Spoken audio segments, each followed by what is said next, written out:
Fire সার্ভিসের 15টি ইউনিটের ঘণ্টার চেষ্টায় নিয়ন্ত্রণে এসেছে রাজধানীর কালশী বস্তির আগুন। তবে প্রাথমিকভাবে আগুন লাগার কারণ এবং ক্ষয়ক্ষতির পরিমাণ জানা যায়নি। এর আগে সন্ধ্যা 7টা23 মিরপুরের কালশী বস্তিতে আগুন লাগার খবর পায় ফায়ার সার্ভিস। বিষয়টি নিশ্চিত করেন ফায়ার সার্ভিস সদর দপ্তরের মিডিয়া সেলের কর্মকর্তা আনোয়ারুল ইসলাম দোলন। ফায়ার সার্ভিস জানায়, বস্তিতে আগুন লাগার খবর পেয়ে প্রথমে 2টি ইউনিট ঘটনাস্থলে পৌঁছায়, পরে পর্যায়ক্রমে আরও 13টি ইউনিট পাঠানো হয়।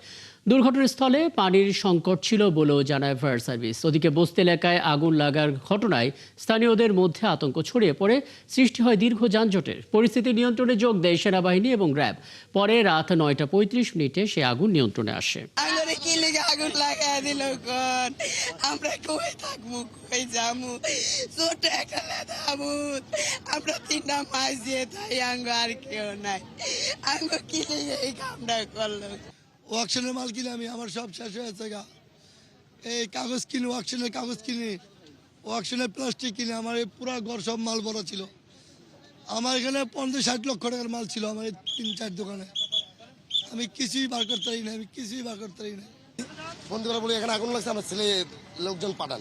পরে উনি অনেক লোকজন পাঠাইছে, পাঠাইবার পরে আমরা যা পারছি আমরা সুযোগ করছি ভাই।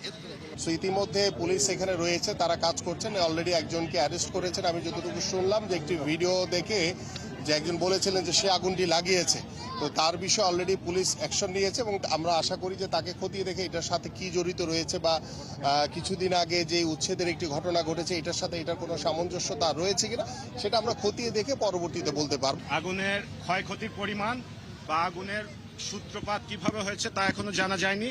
তদন্ত সাপেক্ষে এটা পরবর্তীতে জানানো সম্ভব হবে।